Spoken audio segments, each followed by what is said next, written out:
Amados hermanos, que tengan un buen día en el Señor. Este canal virtual de Estudio de las Epístolas tiene como propósito la edificación de los creyentes en Cristo Jesús que, en cualquier lugar, invocan el nombre de nuestro Señor y Salvador Jesucristo, a través del estudio sistemático de las epístolas de los apóstoles del Señor contenidas en el Nuevo Testamento. Deseamos compartir contigo las Escrituras tal como dice la carta a los Efesios capítulo 4, verso 12, a fin de perfeccionar a los santos para la obra del ministerio, para la edificación del cuerpo de Cristo. Que el Señor les bendiga ampliamente en este día.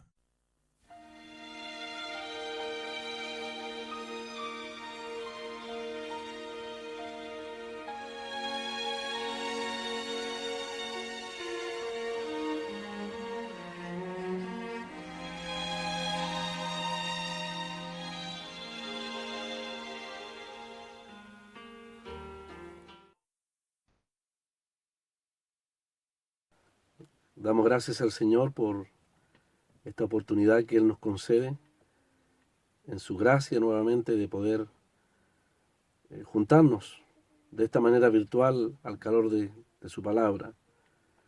Y ciertamente ya vamos avanzando en el estudio de varios meses, y con la ayuda del Señor ya hemos llegado al capítulo 3 de la carta a los Filipenses.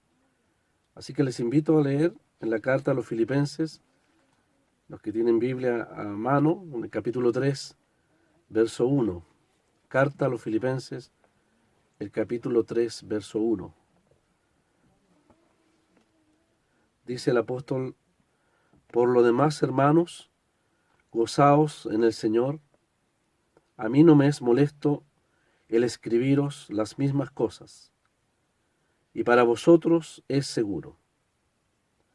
Guardaos de los perros, guardaos de los malos obreros, guardaos de los mutiladores del cuerpo, porque nosotros somos la circuncisión, los que en espíritu servimos a Dios, y nos gloriamos en Cristo Jesús, no teniendo confianza en la carne. Hasta aquí nomás la palabra del Señor. La verdad es que el verso 1 nos invita a considerar un tema realmente precioso, de mucho valor, de mucha importancia, esencial, ciertamente para la vida del cristiano, del creyente.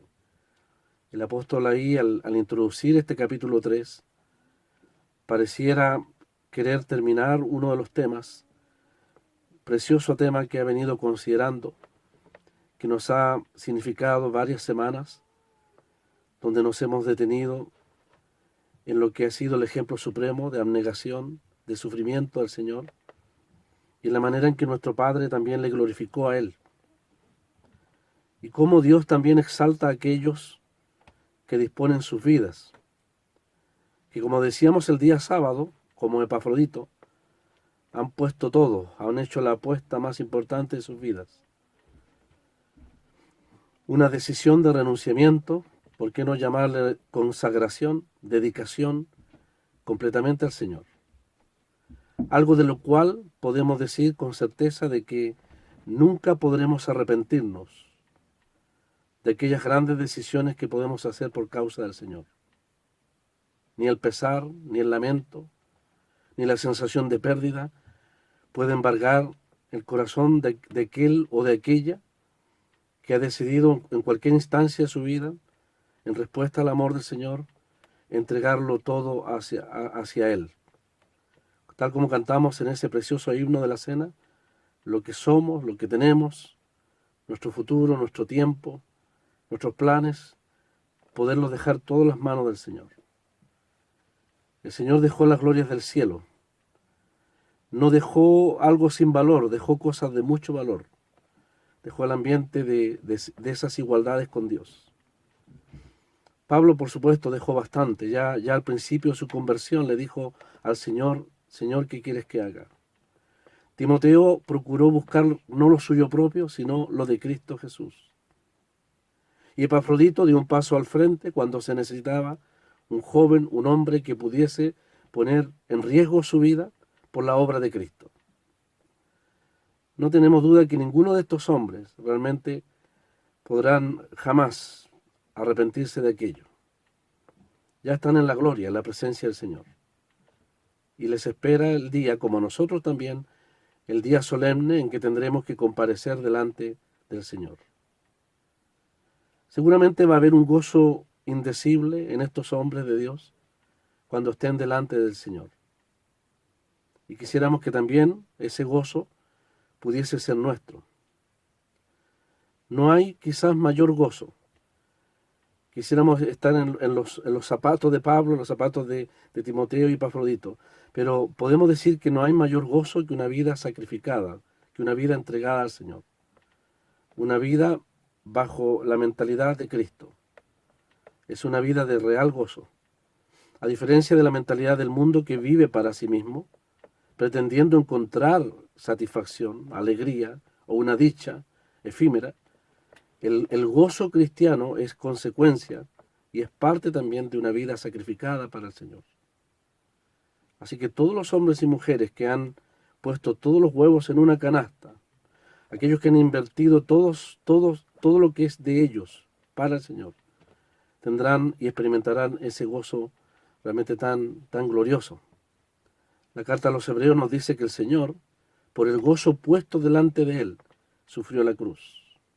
Él también fue motivado por el gozo que implicaba obedecer a su Padre.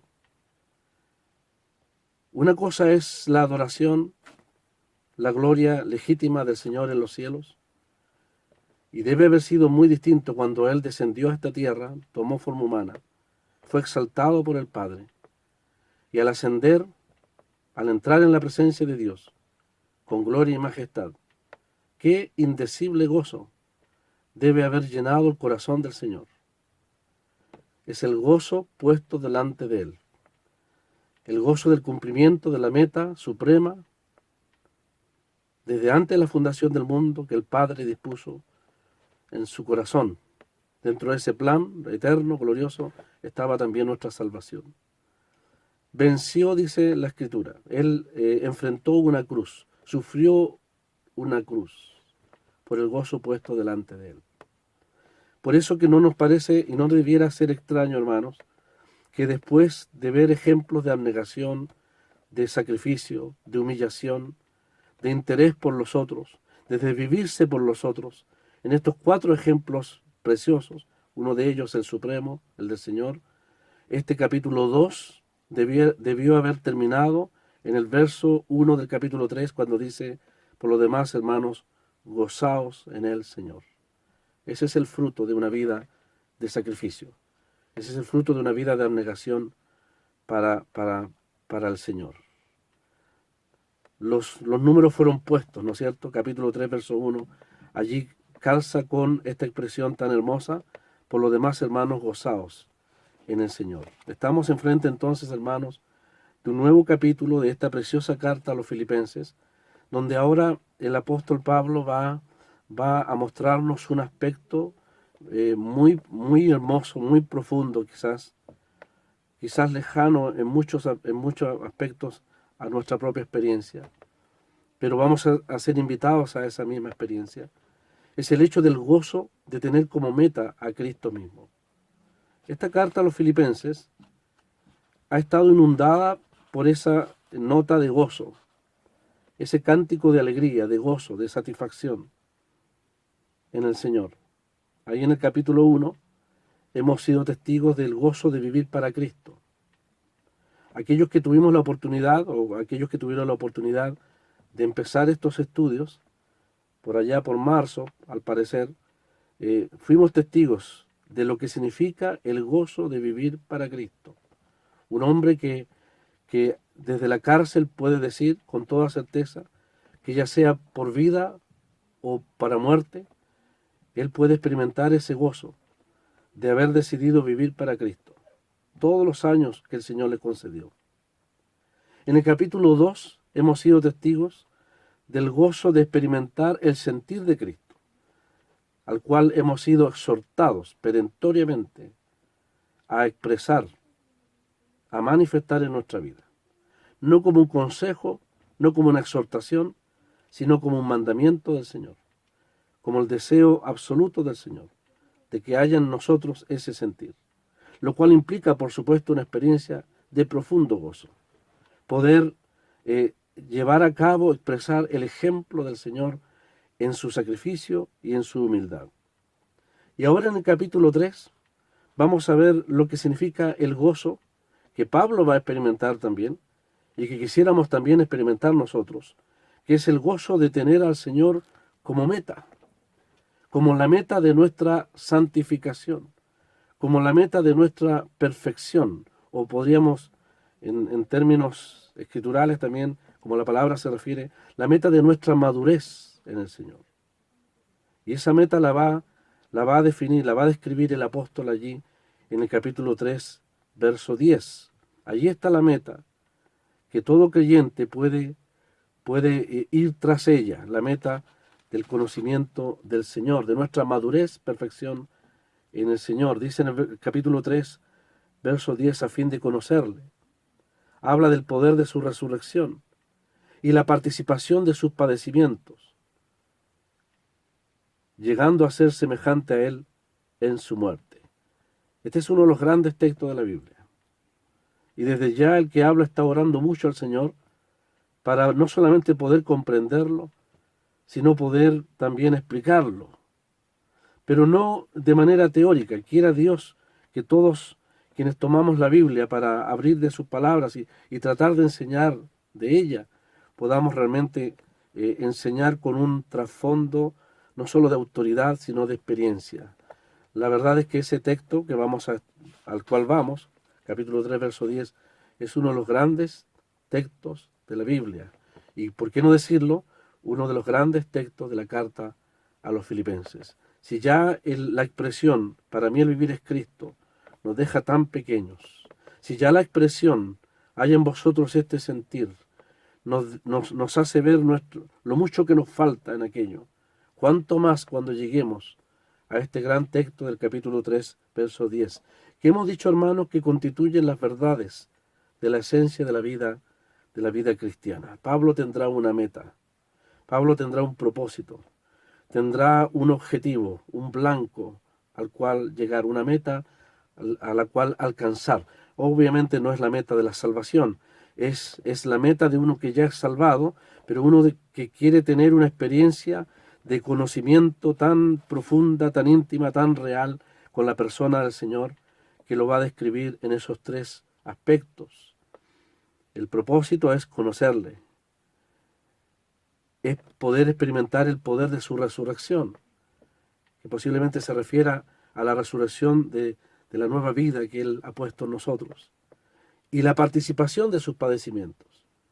Vamos a darnos cuenta también de que el tener esta meta hacia el Señor implicará sufrimientos y padecimientos, porque esta forma de vida no es agradable al mundo, no es apreciada por el mundo, pero sí grandemente apreciada por el Señor. Y el apóstol Pablo nos va a establecer la base sobre la cual podemos ir en este propósito, en esta meta tan grande. El conocerle, el experimentar el poder de su resurrección y la participación de sus padecimientos. Tiene una base muy clara en el apóstol. Es por medio de nuestra identificación con Cristo en su muerte. Cuando el apóstol dirá ahí, llegando a ser semejante a Él en su muerte. O como la mayoría de las traducciones dicen, siendo conformado a su muerte. Estoy adelantando un poco, hermanos, lo que será el estudio quizás de unas cuantas semanas, para que el Señor nos ayude a considerar este gran verso, porque vamos hacia allá. Así como el apóstol tiene esta meta, nuestra meta es también llegar a ese precioso texto. Ojalá detenernos allí y ojalá poder, con la ayuda del Señor, ponerlo en práctica, que se transforme en nuestra meta, más que nuestro ideal, nuestro propósito en esta vida.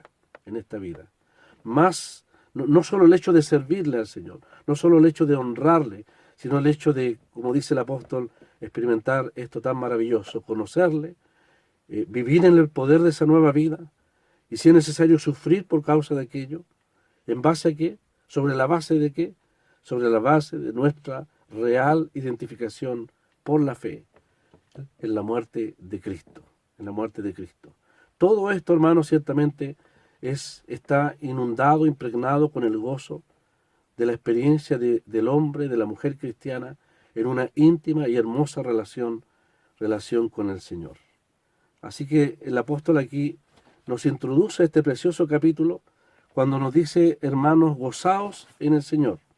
Pero no hay duda que también el capítulo 3 va a terminar con esa expresión cuando diga, en el capítulo 4, verso 4, dice, regocijaos en el Señor siempre, otra vez, regocijaos.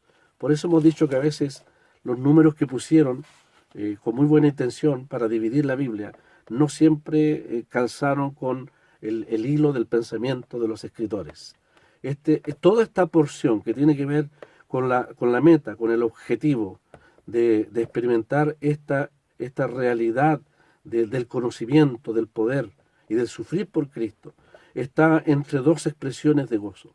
Parte con el mandamiento prácticamente del apóstol cuando dice, hermanos, gozaos, gozaos. Y cuando en el capítulo 4, que sería para nosotros en realidad el fin del capítulo 3, dice regocijaos. Y lo reitera cuando dice regocijaos, otra vez dice, en el Señor siempre. Qué precioso tema de la Biblia, el gozo del cristiano. Es una de las experiencias más hermosas que el creyente puede tener.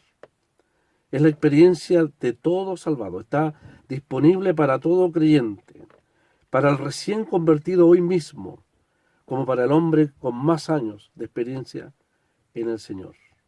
Hay una provisión de parte de Dios para toda circunstancia, que como le hemos llamado, constituyen el bálsamo, que puede aliviar toda herida, toda tristeza, todo dolor, toda angustia que el creyente, por causa de su fidelidad al Señor, por causa de su peregrinar aquí en la tierra, pudiese experimentar. Vamos a ver que el creyente puede tener tristeza. Ya lo vimos el día sábado. Pablo dice tener menos tristeza. La diferencia es que el gozo, como experiencia exclusiva del cristiano, es ese sentimiento, es esa experiencia que el Señor infunde en el corazón del creyente, precisamente en aquellas circunstancias que pueden ser dolorosas o difíciles de enfrentar. Es la provisión que el Señor en su gracia nos ha dado y nos da, y que está disponible a través de su Santo Espíritu. El apóstol Pablo aquí, en estos 3 primeros versículos, nos presenta lo que hemos dicho ya, el objetivo, la meta del cristiano, y en primer lugar nos exhorta a gozarnos en el Señor. En el verso 2 nos va a advertir de aquellas cosas o aquellas personas que como ladrones, como malos obreros, como perros, dice, palabra tremendamente severa del apóstol, y tiene mucha razón para hacerlo, y aquellos que son llamados los mutiladores del cuerpo, son los que van a pretender quitar el gozo del cristiano. El gozo del cristiano. Y en el verso 3, el apóstol va a establecer el verdadero sentido de lo que significa una vida espiritual en el poder de Dios, como fruto de la obra del Señor, como fruto del trabajo del Espíritu Santo en el creyente. Vamos a ser testigos de un tremendo contraste entre lo que son los esfuerzos religiosos del hombre por procurar producir frutos o una conducta o cualidades o forjar cualidades de santidad, de justicia, pero en base a la fuerza o al poder de la carne, es decir, de una naturaleza caída, una naturaleza en Adán. Es el esfuerzo religioso de millones de seres humanos. Hay una gran diferencia entre la fe del cristianismo y la religión humana, cualquiera que sea. La religión humana tiene solo un común denominador, y es el hecho de que el hombre es llamado a forjar, a producir de su propia fuente, de un corazón manchado por el pecado, de una naturaleza caída, arruinada completamente por el pecado. Es llamado a forjar los frutos, podríamos decirlo así, la justicia o una aparente santidad que es obra simplemente de la carne. Pero la fe cristiana, la experiencia de salvación en Cristo, nos enseña de una manera realmente gloriosa y hermosa que todos los frutos, tanto de justicia, los frutos del Espíritu, una vida de santidad, una vida de madurez, son producto exclusivamente de la obra de Dios. De tal manera que nosotros como creyentes somos agentes pasivos, no tanto activos. La palabra aquí nos va a enseñar, y a través de las epístolas el apóstol Pablo nos enseña que los más hermosos frutos son frutos precisamente de la obra de Dios en nosotros. No hay nada en nosotros, en nuestra naturaleza caída, en nuestro corazón corrompido, en nosotros descendientes de Adán, no hay nada, absolutamente nada que podamos producir como fruto para Dios. El Señor fue tajante y fue muy claro con Nicodemo. En pocas palabras derrumbó toda su confianza en la más excelente vida del judaísmo, en el más excelente representante de la religión judía. El Señor le dijo a Nicodemo, lo que es de la carne, carne es. Por laudable, por religioso, por encomiable, por justo, por bondadoso, por santo que sea, lo que es de la carne es fruto de la carne, le dijo el Señor a Nicodemo. A un hombre que tenía toda una vida de esfuerzo y que tenía una reputación, como ustedes saben, hermanos, y como debieran saber aquellos amigos y amigas que no son salvos, todo lo que el hombre pueda producir, aun aquellos que han sido elevados a los altares de la santidad por las religiones humanas, todo aquello que el mundo pudiese aplaudir o alabar, es fruto de la carne, de una naturaleza que, si bien es cierto, puede manifestar cosas buenas, está impregnada, está dominada completamente por el pecado. Dios rechaza completamente aquello. Más dijo el Señor a Nicodemo, lo que es nacido del Espíritu, Espíritu es.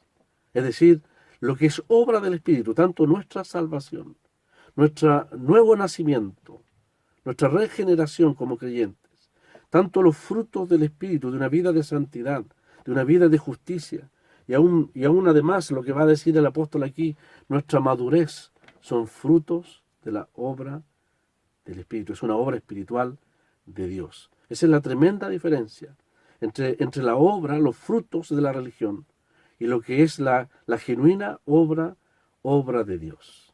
Pablo sabe que algunos malos obreros, perros o mutiladores del cuerpo, seguramente judaizantes, van a tratar de robarle a los filipenses el gozo, el exclusivo y total gozo que ellos pueden tener en lo que el Señor ha hecho en sus vidas. No solamente cuando les salvó, sino también lo que el Señor ha hecho en sus vidas en todo lo que es este maravilloso proceso de santificación, que es lo que el Señor demanda de nosotros. Todo esto de gozarse en el Señor, de una vida de gozo para el Señor, de vivir para Cristo. Todo esto del sentir de Cristo. Todo esto de una meta de madurez en Cristo. Es lo que llenará de gozo a los creyentes. Si es que no se dejan seducir o caer, como los Gálatas, nos dice el apóstol ahí en aquella carta, en el error garrafal, funesto, de aquellos que quitan, coartan la libertad de la vida cristiana, atribuyendo los méritos de justicia o madurez en la observación de leyes, de mandamientos, de humanos netamente, aun que sean de la palabra de Dios, como fruto del esfuerzo de este corazón que tenemos, corrompido y caído, sobre todo en aquellos que no son salvos. Aquellos que no son salvos, sabemos, están en Adán. Nosotros, por la muerte de Cristo, hemos sido plantados en Cristo, estamos en Cristo. Somos nueva criatura en Él. Por lo tanto, Dios nos ve en Cristo, ya no estábamos en Adán. Dios trata con nosotros sobre la base de la nueva vida que Él implantó en nosotros. Por lo tanto, desde el día de nuestra conversión, Dios ha estado obrando. Y quizás vale y es muy legítimo tomar ese texto cuando dice el que en vosotros produce el querer como el hacer. O como también se ha interpretado el texto del capítulo 1, verso 5, cuando verso 6 dice, el que comenzó en vosotros la buena obra, la perfeccionará hasta el día de Jesucristo. Hay un peligro tremendo, hermanos, aquí cuando Pablo habla de lo que es el gozo. El problema de enfocarnos en nosotros mismos y no en el Señor, en su persona ni en su obra. Ese es el problema del judaísmo o de los judaizantes, quienes tratarán de esclavizar a estos hermanos con la intención, con esa trampa de convencerlos de que todo lo que pudiesen hacer, tanto para salvación o como para agradar al Señor, sea fruto de ellos mismos y no de una obra exclusiva y genuina del Señor, del Señor. La obra de Dios consistió en la obra de Cristo a favor de nosotros para nuestra salvación. Y la obra de Dios consiste ahora mismo en la obra del Espíritu y en la obra del Señor también, como nuestro sumo sacerdote intercediendo para forjar en nosotros una vida de madurez, de dependencia, una vida no solamente para Cristo, una vida no solamente en el sentir de Cristo, una vida como Cristo, a fin de conocerle, dice el apóstol, conocerle de manera permanente y profunda, y conocer el poder que significa la nueva vida en nosotros, el poder de la resurrección, y si es necesario sufrir por causa de aquellos. Por lo demás, hermanos, entonces, dice el apóstol, gozaos en el Señor. Pablo quisiera cambiar de tema, y la verdad es que en el capítulo 4, verso 8, sí va a cambiar y va a terminar la epístola, pero aquí pareciera que el Espíritu de Dios pone un nuevo pensamiento en el escritor, en Pablo, y no se va a detener hasta presentar lo que podríamos llamar, hermanos, la exposición abierta del corazón de este apóstol. Les llama hermanos en primer lugar porque va a ser un tremendo contraste con aquellos que no lo son. Hay peligros que se avisoran en el horizonte.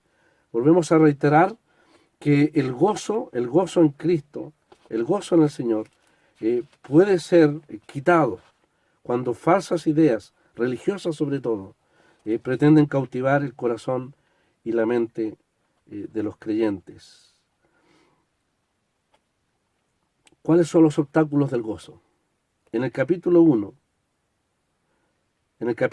si recordamos el capítulo 1, un obstáculo para el gozo sería vivir para nosotros mismos. En el capítulo 2 sería la contienda y la vanagloria. Eso quita el gozo en el creyente. Hermano, solemnemente lo digo, con mucho amor a todos y al que habla. Contienda y vanagloria quitan el gozo en el corazón del creyente. En el capítulo 3 está el peligro de ir tras una perfección sin Cristo, dejando a un lado completamente al Señor, como fuente, como razón, como fundamento de nuestra madurez,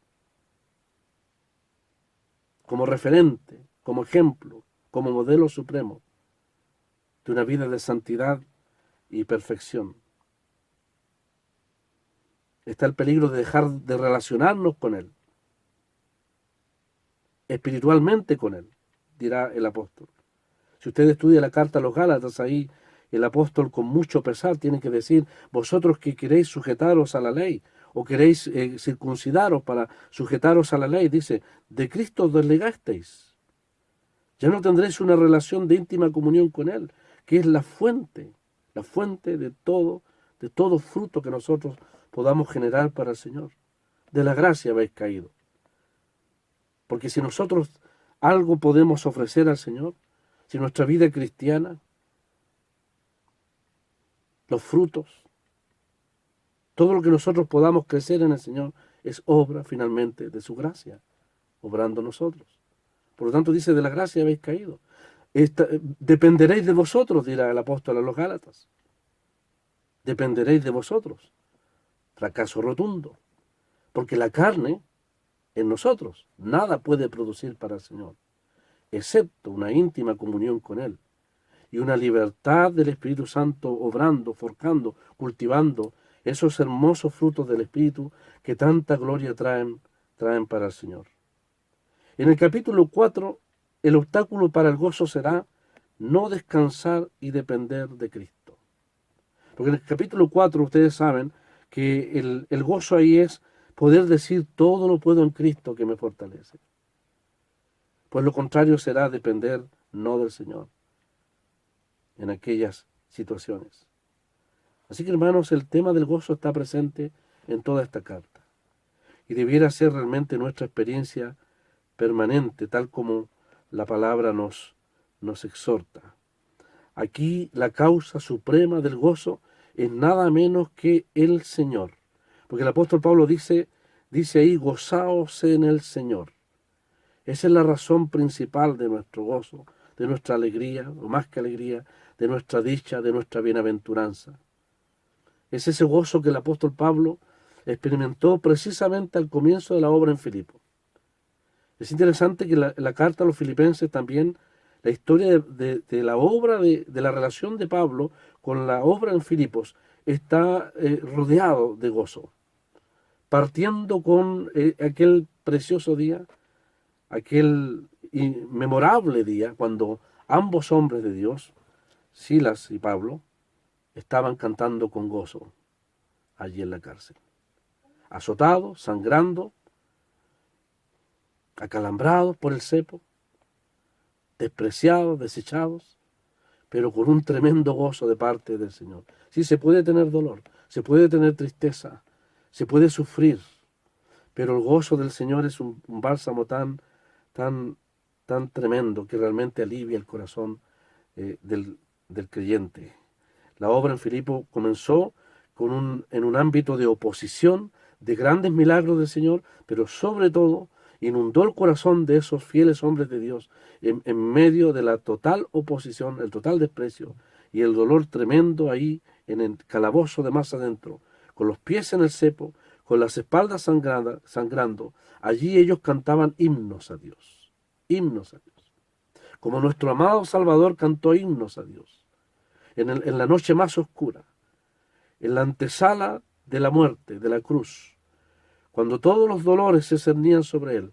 Dice la palabra que ahí en el aposento alto el Señor también cantó de gozo, cantó el himno, en medio de un ámbito tétrico, de sufrimiento, de entrega, de traición y de negación.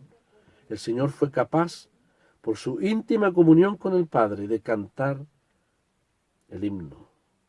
¿Acaso la Biblia no nos recuerda, hermanos, también, ahí en la carta a los Hebreos, que dice que mediante el Espíritu Eterno se ofreció a Dios? Él, como verdadero hombre, dependió completamente también del Espíritu de Dios. Y si es el Espíritu el agente que infunde el gozo en el corazón del cristiano que sufre, cuánto más en el corazón del Señor, que cantó al himno, que hablaba de aquel día, el día que hizo Jehová, el día de la redención, el día en que Él ofrecería su vida para nuestra salvación. Es el gozo cristiano, el gozo de tantos años atrás en Filipos. Ahora Pablo apela y llama a los filipenses a experimentar ese mismo gozo. El gozo lo experimentó en la cárcel en Filipos muchos años atrás, y ahora en otra cárcel en Roma el apóstol no ha menguado en ese gozo. Se ha mantenido en esa relación tan íntima con el Señor, que le produce tanta alegría y tanta satisfacción, donde uno pudiese pensar que no hay razones para gozarse, pero el apóstol sí las tiene. De tal manera que el tema más importante para el apóstol Pablo era el poder gozarse en la persona del Señor. Aquí hay una tremenda responsabilidad para nosotros, porque no solamente nos invita a gozarnos en el Señor, sino que como se entiende en la manera en que fue escrito este texto, significa también gozarse en el ámbito del señorío de Cristo. En el ámbito del señorío de Cristo. Gozaos en su señorío, podría ser traducido también. Una vida de entrega al Señor. Una vida donde nosotros reconocemos sus demandas, reconocemos sus derechos. Que como el apóstol dijo, Señor, ¿qué quieres que haga? Eso produce gozo también, de sujetarse al Señor, reconocerle en esos derechos. El renunciamiento, lo hemos dicho, al Señor y el reconocimiento de sus derechos sobre nosotros. cuando ya no luchamos con nuestros propios propósitos, sino que nos sometemos al Señor humildemente, como el caballo, como el mulo, como ese pollino de asno. El corazón se llena de gozo al reconocer el señorío de Cristo. Porque el corazón humano no fue dado para señorear. El corazón, el hombre fue creado para servir. Y el hombre fue creado para someterse. El propósito, el ideal del hombre es su sometimiento a la autoridad del su creador y de su Señor. Ahí está la dicha, la razón, el propósito del hombre. Cuanto más en el cristiano. Esta expresión gozaos en el Señor es un verdadero tesoro. Es una expresión pequeña, gozaos en el Señor, pero que encierra un tremendo tesoro para todo creyente. De tal manera que no importa las circunstancias que nos rodeen, el Señor fielmente al cristiano que sufre, no importa las circunstancias, en el cristiano que sufre, Él infundirá ese gozo, ese aliento que le hace vencer por sobre las circunstancias, al saber que finalmente el Señor está sentado en el trono, que Él es el que tiene en sus manos todos los elementos del universo, que Él es el que conduce nuestra vida. Reconocerle como Señor significa descansar en el hecho de que Él es el que conduce nuestra vida. Y Él es el que tiene no solo el poder, sino también la autoridad para ocuparse de todos los aspectos de nuestra vida. Es una manera de descansar en Él, poder experimentar también ese maravilloso gozo que el Señor puede infundir. Nehemías, en tiempos de desánimo, le dijo a los que construían ahí: el gozo de Jehová es nuestra o es vuestra fortaleza. Miraban hacia afuera, había enemigos. Miraban hacia adentro, había tanta pobreza, había tanto que hacer, había tanta falta de recursos, había debilidad también de todos. Pero ese gozo que infundió el Señor, a través de su palabra, a través de los profetas, seguramente Zacarías y Ageo, etc., infundió tal aliento, tal fortaleza al remanente de Israel, que Nehemías pudo decir: hermanos, ¿no es cierto?, el gozo de Jehová es nuestra fortaleza. Y en base a ese aliento es que ellos pudieron terminar esa gran empresa de reconstruir los muros allí en Jerusalén. Esta es una experiencia solamente para el cristiano, lo hemos dicho. Solo el cristiano en la tierra puede experimentar el gozo.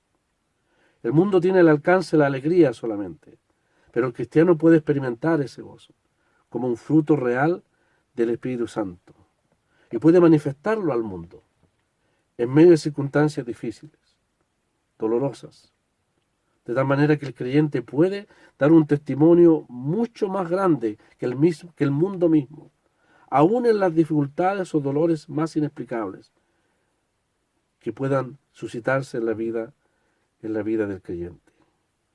Hermanos, la palabra gozaos en el Señor es un mandamiento. Es un mandamiento. Hemos visto más de 10 imperativos en esta carta.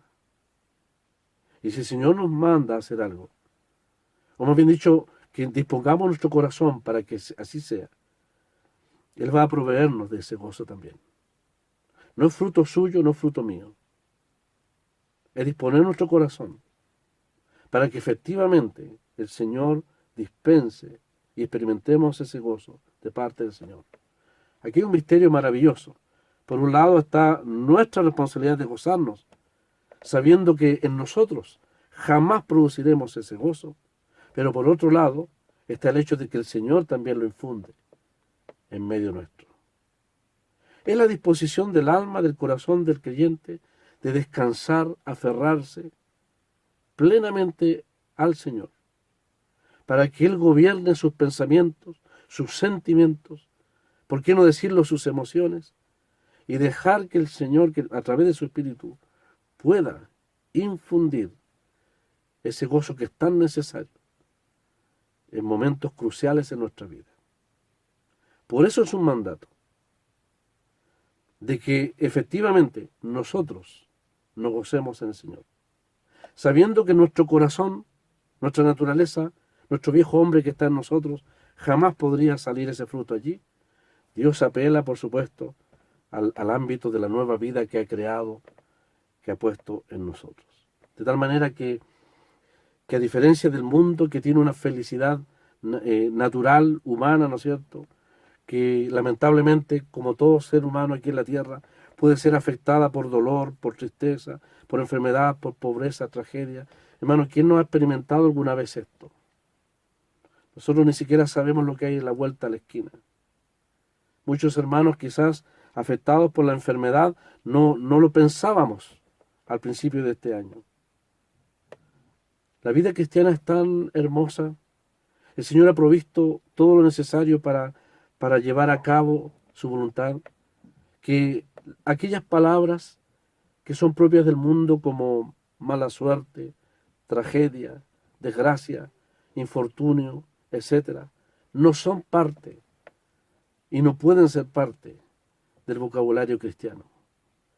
Porque nosotros no estamos al azar en este mundo. No somos como un velero, un barco. El inconverso, el que está sin Cristo, es como un barco, como un bote en medio del mar, sin brújula, sin motor, sin carta de navegación, sin un puerto claro, llevado donde las corrientes, al puerto que las corrientes lo lleven, al vaivén de las circunstancias. El mundo inconverso vive al vaivén de las circunstancias, pero el creyente no vive en el gobierno de las circunstancias, porque las circunstancias las gobierna el Señor, aquel del cual Pablo dice, gozaos en el Señor. Eso es lo que nos da la plena seguridad y la plena serenidad. Que pase lo que pase o venga lo que venga hacia el futuro, el creyente puede descansar en que ninguna circunstancia se le escapó de la mano al Señor. Al contrario, Él ha gobernado esas circunstancias. ¿Habrá algo que suceda en nuestra vida que el Señor no lo ha permitido? Podríamos preguntarnos. Como en la experiencia de Job, ¿habrá algo que suceda en la vida que nuble el propósito, el buen propósito, los buenos propósitos de Dios para con nosotros? En absoluto.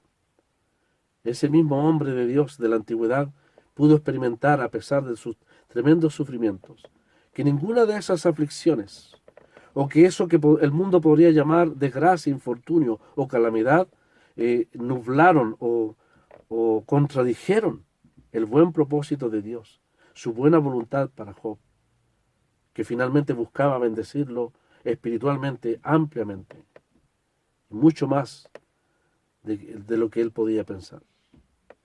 Qué grande es este tema del gozo. La alegría, hermanos, en el mundo, lo sabemos, es circunstancial, es absolutamente efímera.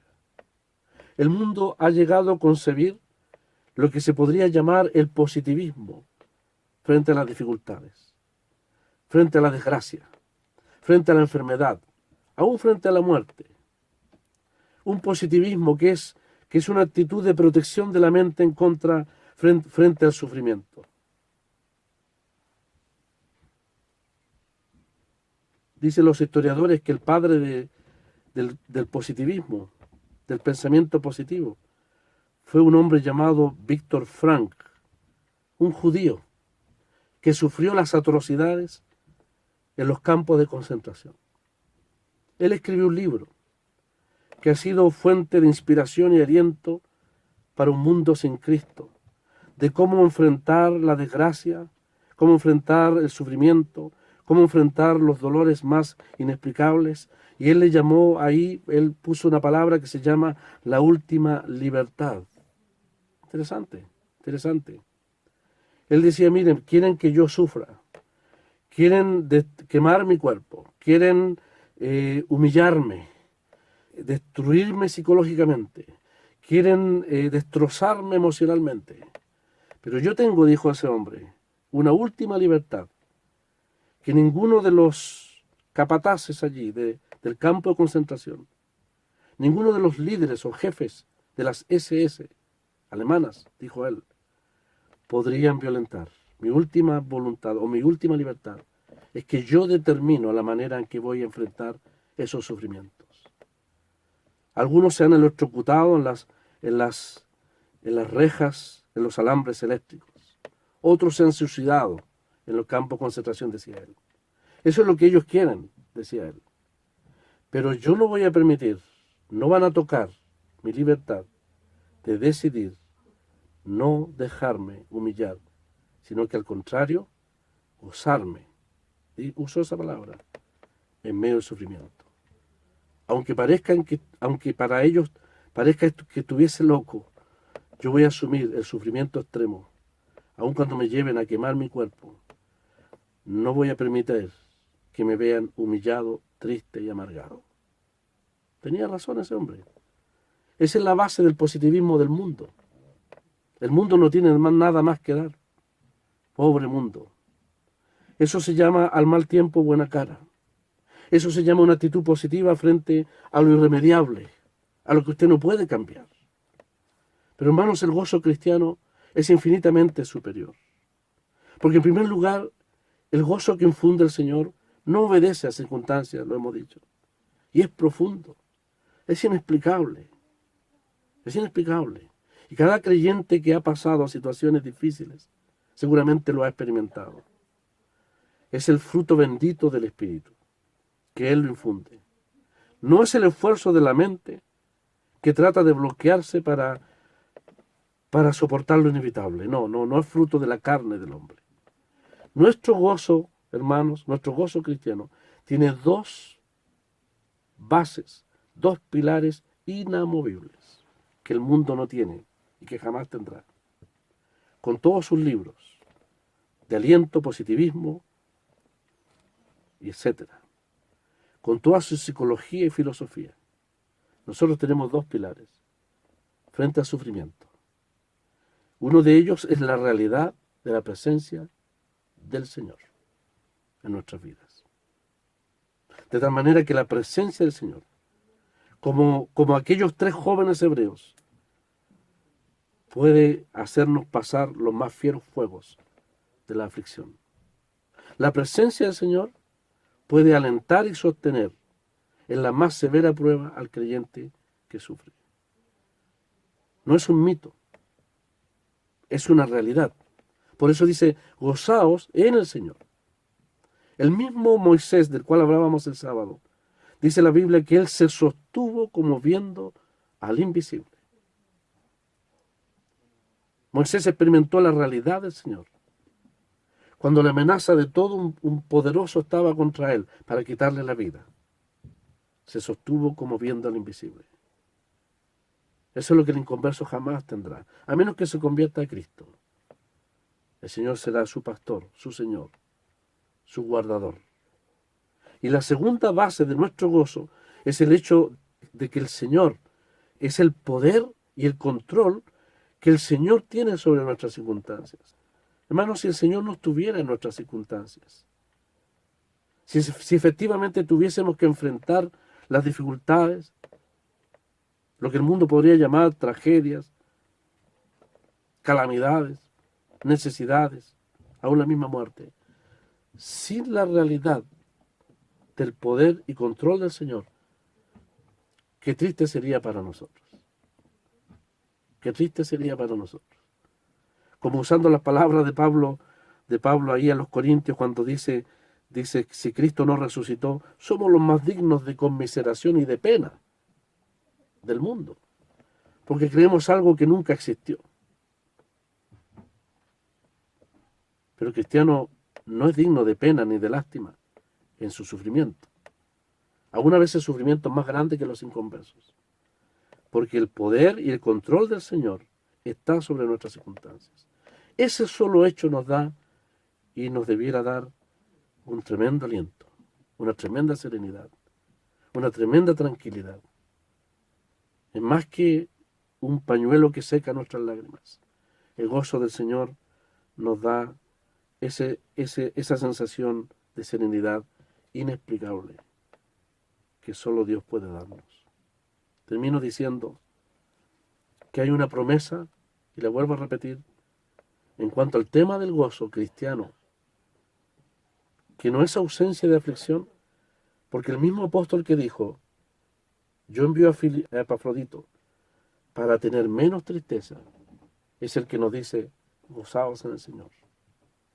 Porque no importa cuán grande sea la tristeza, el gozo del Señor lo inunda, la alivia completamente. El Señor siempre influirá gozo en el cristiano que sufre por causa de Él, por fidelidad a Él. Es una promesa del Señor. Hermanos, si nosotros no tenemos la experiencia del gozo, o puede ser por el pecado, o puede ser por vivir para nosotros mismos, o porque hay contienda, o porque hay vanagloria, porque buscamos desarrollar la vida cristiana en nuestras fuerzas, y no en las fuerzas del Señor. No en lo que el Espíritu Santo, como dice Pablo a los Gálatas, andad en el Espíritu. O como le dice a los Efesios, sed llenos, dejaos llenar del Espíritu de Dios. Para vivir una vida plena, llena, una vida que va hacia la perfección, hacia la meta. La meta es conocerle, experimentar el poder de esa nueva vida, el poder de la vida de Cristo en nosotros. Y si es necesario, lo hemos dicho, sufrir por causa de esa vida incomprensible para el mundo.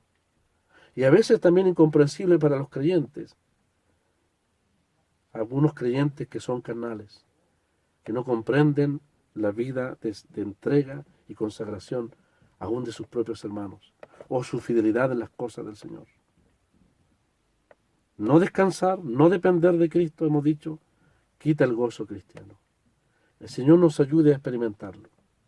De tal manera que en la aflicción, en el dolor, no salga a la luz, ¿no es cierto? No brote los sentimientos de amargura, de descontento,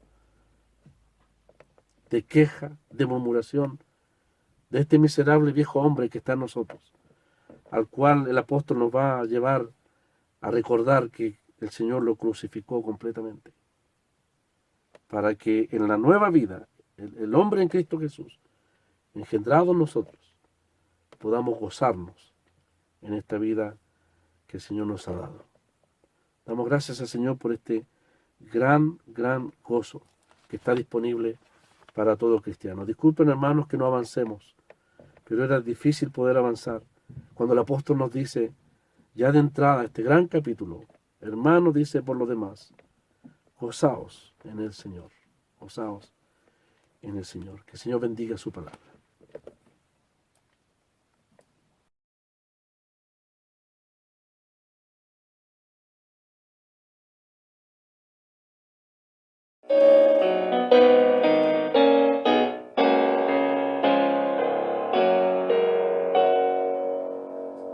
Gozo da servir a Cristo en la vida diaria aquí, gozo y grande alegría, siempre Él me da a mí.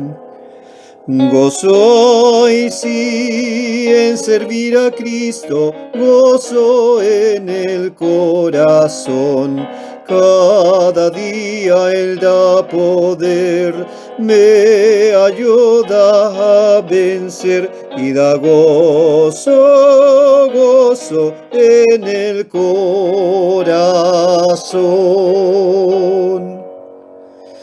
Gozo da servir a Cristo, gozo que triunfante está en la pena o tristeza, Cristo en todo vence ya. Gozo y sí en servir a Cristo, gozo en el corazón. Cada día Él da poder, me ayuda a vencer y da gozo en el corazón.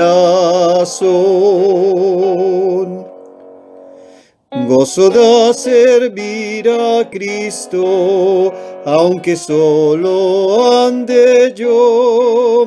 es el gozo permanente que el Calvario nos logró. Gozo hay sí en servir a Cristo, gozo en el corazón.